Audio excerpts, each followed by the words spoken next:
சங்கீதம் 52. பலவானே, பொல்லாப்பில் ஏன் பெருமை பாராட்டுகிறாய்? தேவனுடைய கிருபை எந்நாளும் உள்ளது. நீ கேடுகளை செய்ய எத்தனம் பண்ணுகிறாய். கபடு செய்யும் உன் நாவு தீட்டப்பட்ட சவரகன் கத்தியைப் போல் இருக்கிறது. நன்மையை பார்க்கிலும் தீமையையும் யதார்த்தம் பேசுகிறதை பார்க்கிலும் பொய்யையும் விரும்புகிறாய்.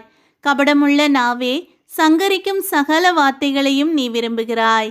தேவன் உன்னை என்றென்றைக்கும் இராதபடி அழித்து போடுவார்.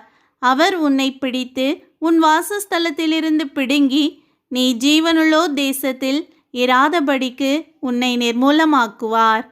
நீதிமான்கள் அதை கண்டு பயந்து அவனை பார்த்து நகைத்து, இதோ தேவனை தன் பலனாக எண்ணாமல் தன் செல்வ பெருக்கத்தை நம்பி தன் தீவினையில் பலத்து கொண்ட மனுஷன் இவன்தான் என்பார்கள்.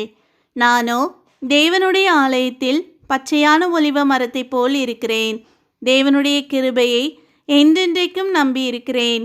நீரே இதை செய்தீர் என்று உம்மை என்றென்றைக்கும் துதித்து உமது நாமத்திற்கு காத்திருப்பேன். உம்முடைய பரிசுத்தவான்களுக்கு முன்பாக அது நலமாயிருக்கிறது.